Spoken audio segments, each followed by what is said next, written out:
Había bombas cayendo sobre los campos de arroz, aldeas reducidas a cenizas, niños corriendo entre los escombros, y en medio de ese ruido infernal, un solo sonido parecía desafiar al mundo, el de una campana. Cada vez que sonaba, un monje de rostro sereno cerraba los ojos, respiraba y susurraba: «Que este sonido nos devuelva a casa». No lo hacía por religión, lo hacía por amor. Ese monje era Thich Nhat Hanh. Pero ¿cómo se puede desafiar una guerra con una campana? ¿Cómo puede una respiración o un silencio detener el odio? La historia de Thich Nhat Hanh no es la de un hombre que escapó del dolor, sino la de alguien que decidió mirarlo de frente, que eligió no huir del sufrimiento del mundo, sino abrazarlo hasta transformarlo. Nació en 1926, en el centro de Vietnam, en una pequeña aldea rodeada de arrozales y montañas cubiertas de niebla. Era un niño silencioso, curioso, que se quedaba horas observando el reflejo de la luna sobre el agua. A los 12 años, vio por primera vez a un grupo de monjes caminando descalzos por el barro, con sus túnicas color tierra y los ojos bajos. Uno de ellos sonreía con una serenidad que lo dejó hipnotizado. «Quiero ser como él», pensó. No sabía aún que esa decisión lo convertiría en una de las voces más poderosas por la paz en el siglo XX. Desde pequeño, su mayor consuelo era la naturaleza. Decía que los árboles le enseñaban a rezar, que cuando el viento movía el bambú, era como si el mundo entero respirara con él. Una tarde, siendo apenas un niño, encontró una imagen de Buda tallada en una piedra y se quedó mirándola durante horas. No sintió devoción, sino una calma desconocida. Años más tarde escribiría: «Ese día comprendí que la paz no está fuera, está esperándonos dentro». A los 16 años pidió ser admitido en un monasterio. Su madre lloró, su padre se resistió, pero él no tenía dudas. Su nombre de orden fue Nhat Hanh, que significa una sola acción. Y esa acción, con el tiempo, sería vivir cada instante con plena conciencia. Sus primeros años como monje fueron duros. Largas horas de meditación, silencio absoluto, tareas humildes. Sin embargo, lo que más lo marcó no fue la disciplina, sino un descubrimiento. La compasión no debía quedarse entre muros. Mientras otros se perdían en los textos antiguos, él se preguntaba cómo ayudar a los campesinos que morían de hambre fuera del templo.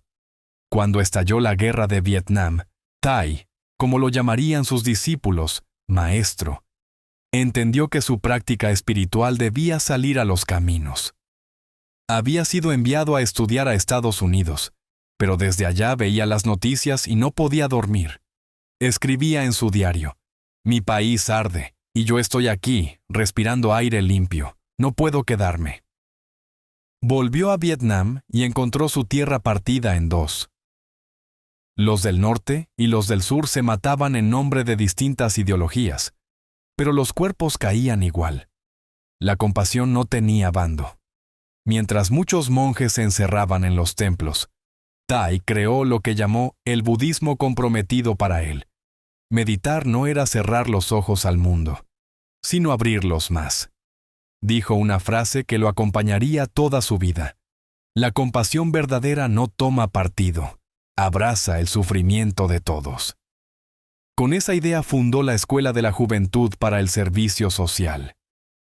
Miles de jóvenes voluntarios salieron a las aldeas más devastadas.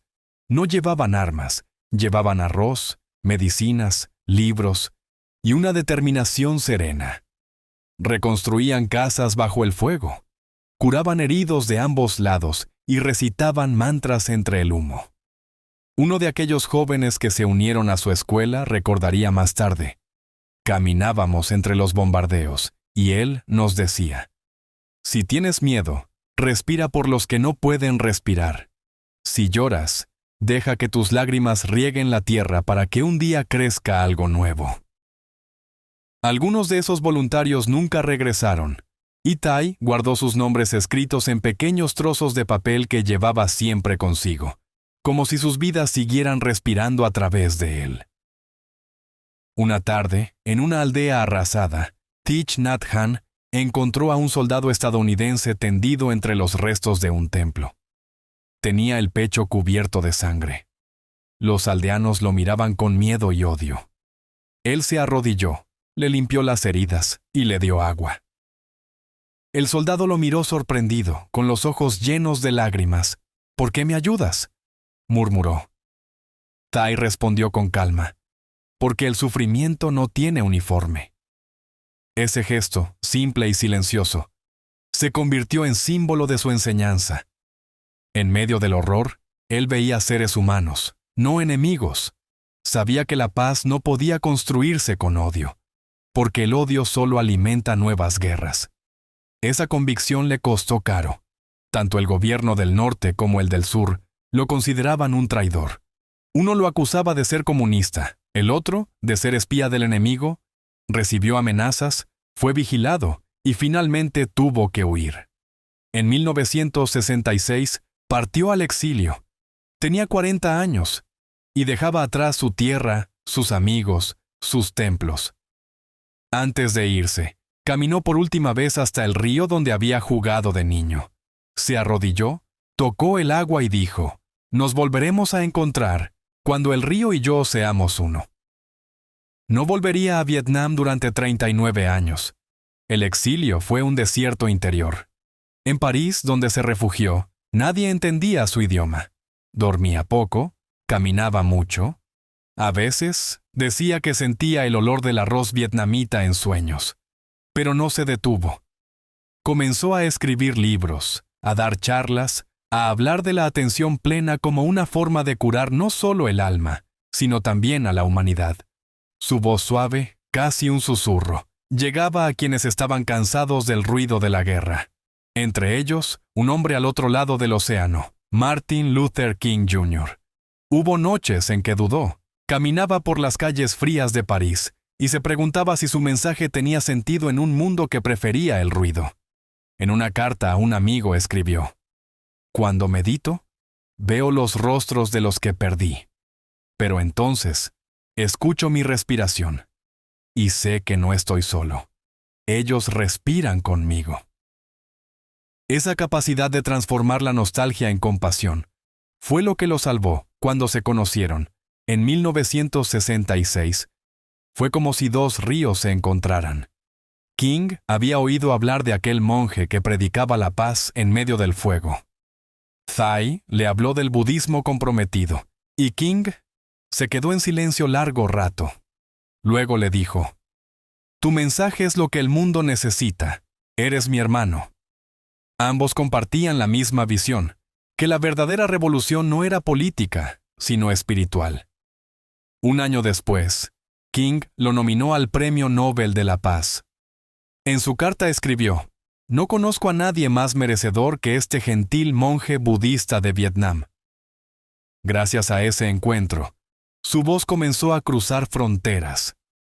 En iglesias cristianas, rabinos, sacerdotes y monjes escuchaban hablar a aquel vietnamita que decía que la compasión no pertenece a ninguna religión.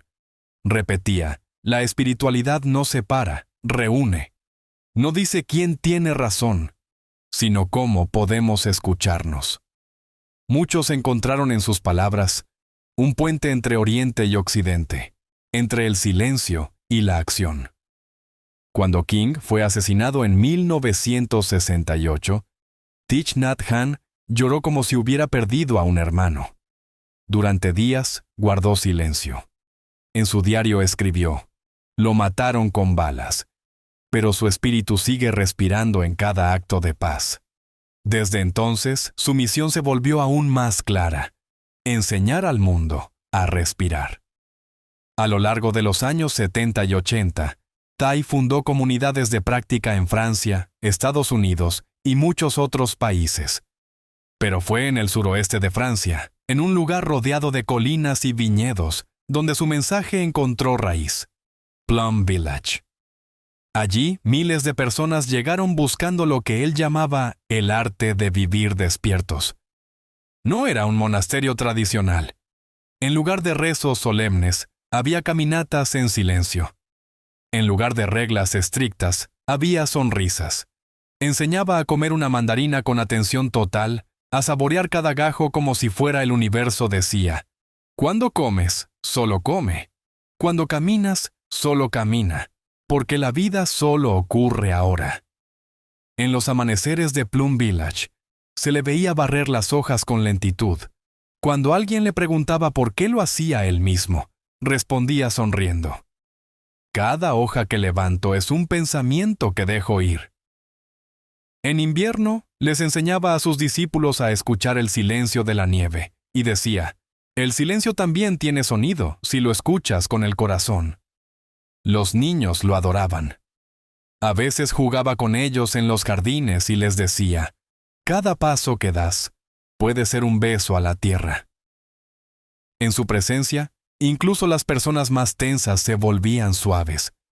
Tenía una forma de mirar que hacía sentir que todo estaba bien, incluso si afuera el mundo seguía ardiendo. Pero nunca olvidó su país. En sus retiros, hablaba de Vietnam con ternura y dolor. A veces contaba que había soñado con los campesinos que habían muerto, con los monjes que no lograron huir. No hay diferencia entre ellos y yo, decía. Todos intersomos. Ese concepto, interser, se convirtió en la esencia de su enseñanza. Mostraba una hoja de papel y decía: aquí dentro está la nube. Porque sin la nube no hay lluvia, y sin lluvia no hay árbol, y sin árbol no hay papel. En este papel está todo el universo. Su filosofía era tan simple que cualquiera podía entenderla, pero tan profunda que podía cambiar vidas. Miles de occidentales descubrieron en él una espiritualidad sin dogmas. Personas que nunca habían meditado antes encontraban consuelo en su voz pausada, en sus frases breves y en su presencia inquebrantable. Con el tiempo, sus libros se tradujeron a decenas de idiomas. Muchos lo llamaron el maestro de la paz interior. Pero él se reía. Decía: no enseño paz interior, enseño a no crear guerra interior. Y sin embargo, no era un hombre perfecto.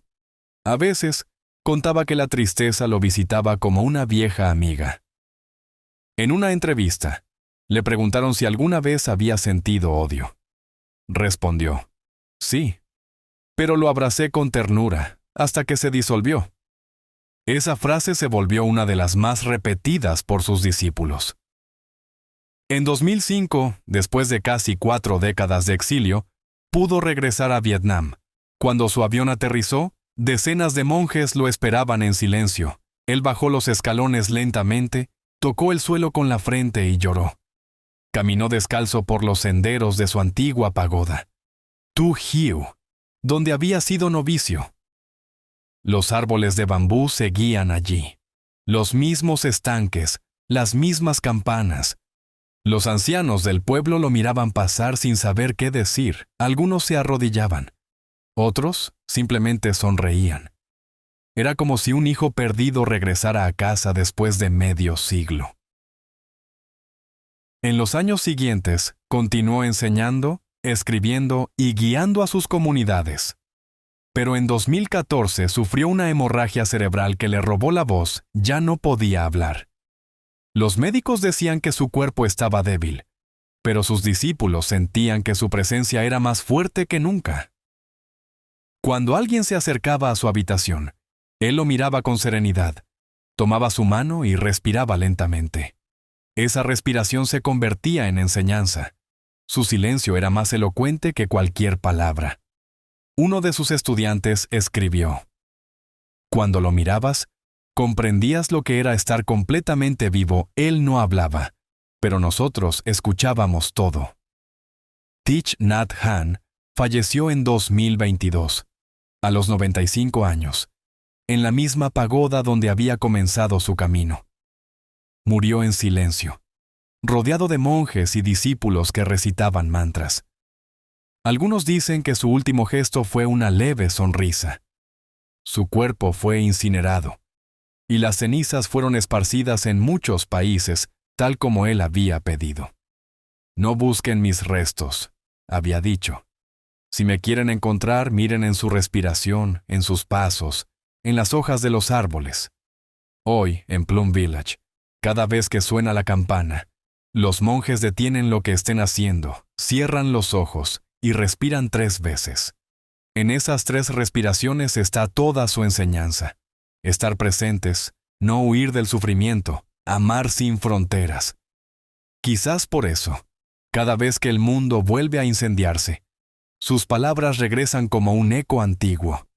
Si el amor no puede detener la guerra, al menos puede impedir que la guerra entre en ti.